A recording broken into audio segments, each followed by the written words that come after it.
Okay, problem number 4, and it is the last problem dealing with second law of thermodynamics. Problem statement is look like a heat pump is to be used to heat a house in winter.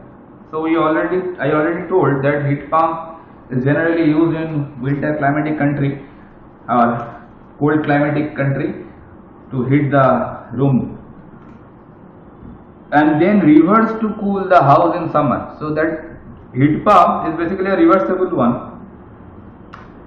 In summer it is used to cool the room, and in winter it is used to heat up the room. It can be done. The interior temperature is to be maintained. Interior temperature means the room temperature is to be maintained at 20 degrees centigrade. So always we have to maintain the room temperature at 20 degrees centigrade. That is the soothing temperature. 20 degrees centigrade is not so soothing. 24 degrees centigrade or 23 degrees centigrade is much more soothing. Leave it. So heat transferred through the walls and the roof is estimated to be 0.525 kilojoule per second per degree temperature difference between the inside and outside. That means this information gives us a detailed information. That means how much heat is transferred from the wall and roof. Obviously wall and roof radiating and convecting some amount of heat to the atmosphere.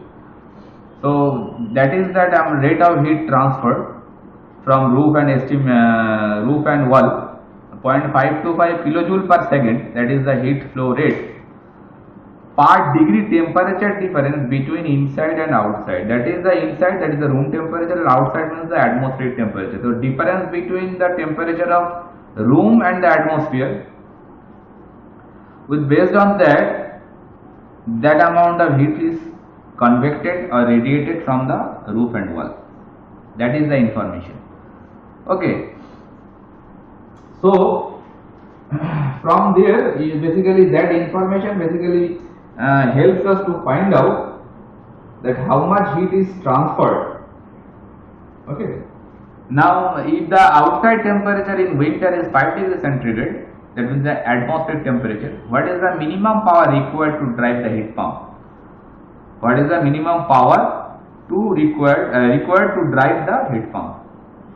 So understand this block diagram. This is the heat pump. The house temperature always will be maintained 20 degrees centigrade. That is the house. T2 is 20 degrees centigrade. So heat pump extracting heat from the atmosphere, I have named it by T1, and the atmospheric temperature is 5 degrees centigrade. ATM means atmosphere. In winter I am talking about. Okay. So Q1 amount of heat is extracting from the atmosphere. W dot, that is the work flow rate going to the heat pump or supplied to the heat pump. Q2 amount of heat is rejected to the room. So that way the house is maintained at 20 degrees centigrade. Mind it, the T2 temperature obviously is greater than T1. That's why I have written it. And in summer, the reverse phenomenon will occur. The house will be again, I have named it by T3. Again it is at 20 degrees centigrade. But while it is acting like a refrigerator, then from a room the heat is extracting. That's why Q3 is coming out from the room. Refrigerator is having a work flow rate of W dot. That is a work, W dot means work rate. Okay. And Q4 is rejecting by the refrigerator. Obviously it will be rejected to the atmosphere. That's why I have written T4 degrees centigrade atmospheric temperature. And this phenomenon is for summer. Mind it, T4 always will be greater than T3 because atmospheric temperature will be greater than the room temperature. These two diagrams, one for summer and one for winter. Okay. Now the heat transfer through the walls and roof. That is the information very important over here. Heat transfer through the walls and roof, it is given 0.525 kilojoule per second per degree temperature difference between inside and outside. Inside means the room temperature, outside means the atmospheric temperature. So what does this mean? This statement, that statement here to here, if I make it easy like this, for 1 degree centigrade temperature difference, for 1 degree centigrade temperature difference between inside and outside of room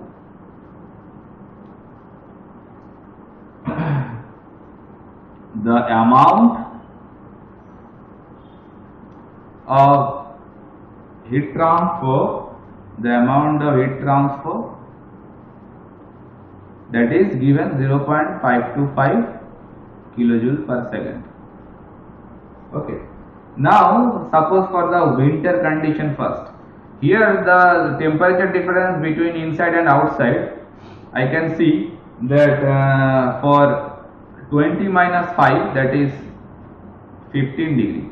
15 degree centigrade temperature difference, if I want to quantify that what amount of heat need to be transferred, then it will be for 15 degree centigrade temperature difference, it's simple unitary method, temperature difference, the amount of heat transferred, the amount of heat transfer will be how much? It's a simple unitary method, obviously 0.525 multiplied with the 15 degree centigrade. So it will be coming 7.875 kilojoule per second. That is the actually amount of heat you need to transfer if you want to maintain the house temperature at 20 degrees centigrade. Okay, so that amount of heat you need to transfer if you want to keep that room temperature 20 degrees centigrade. So that value actually, what is actually, it is nothing but the Q2, or rather say Q2 dot, because it is in with respect to time. Q2 dot is 7.875 kilojoule per second. Why? Because we are supplying the heat to the house to maintain the temperature at 20 degrees centigrade, and what amount of heat you are supplying, that is Q2.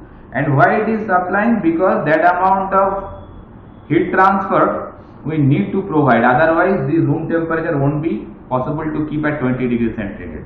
So what amount of heat you are transferring or supplying to the room, that is the Q2.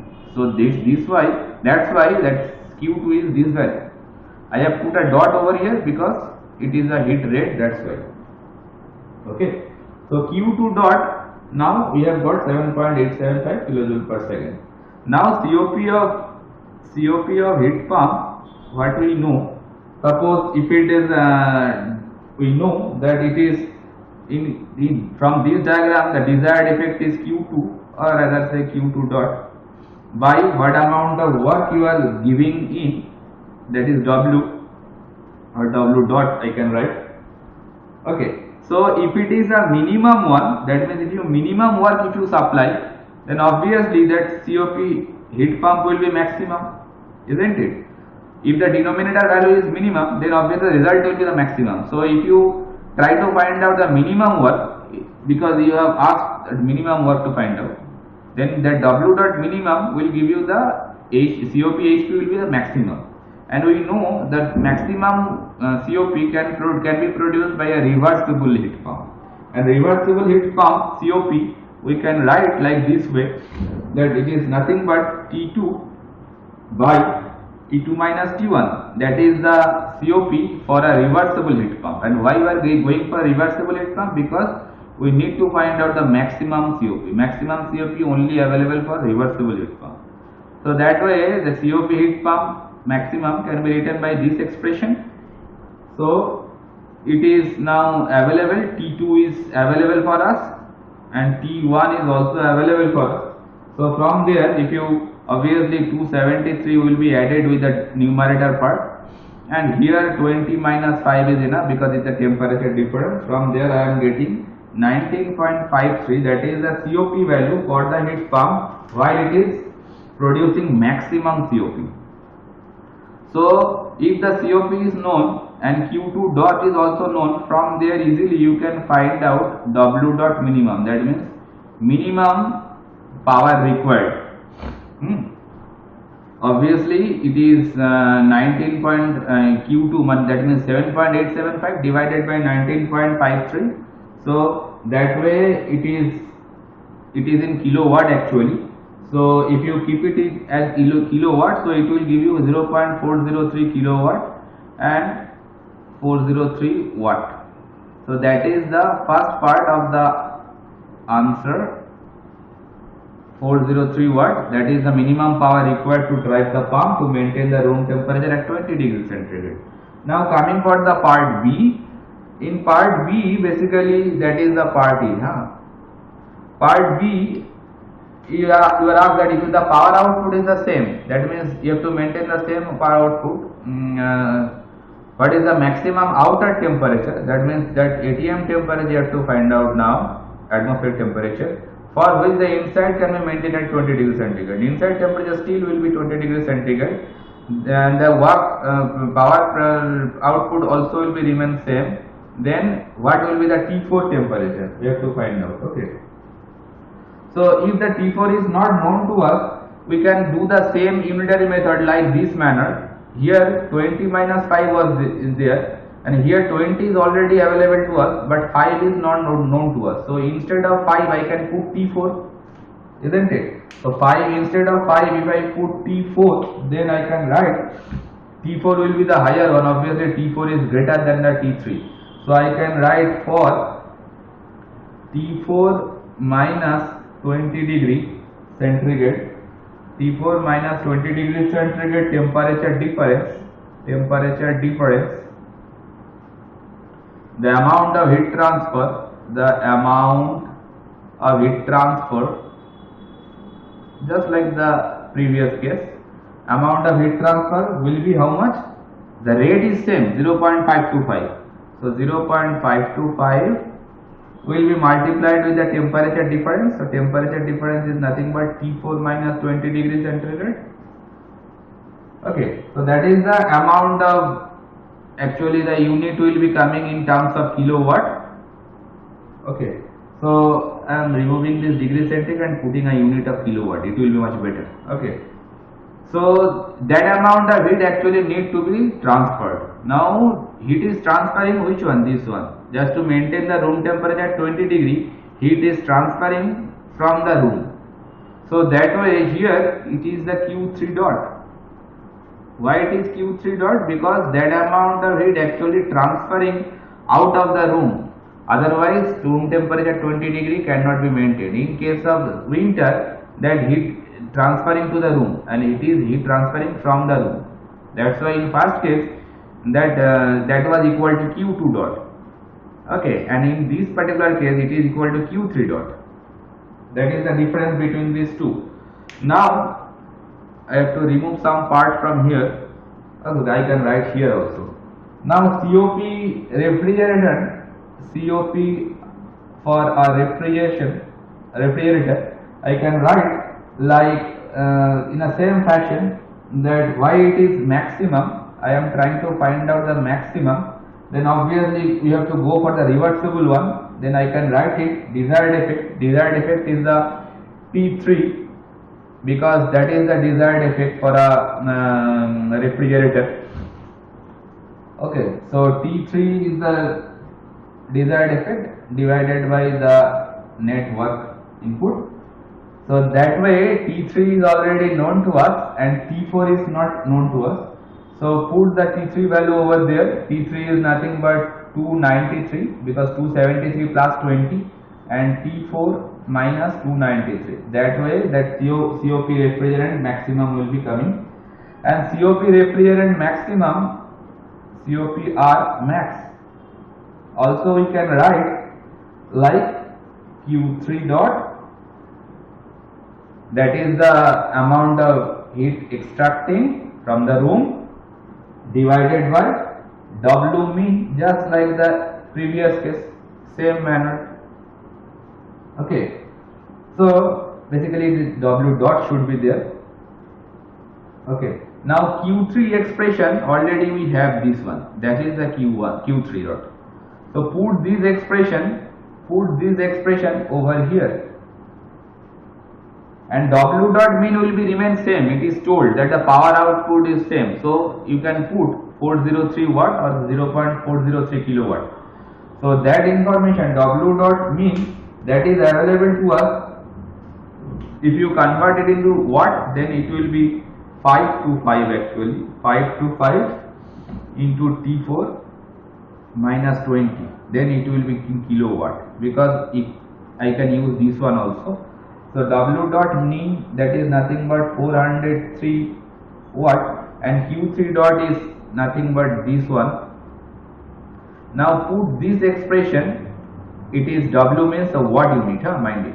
So put this particular expression over here, and W dot is known to us, and from there basically try to find out the value of T4.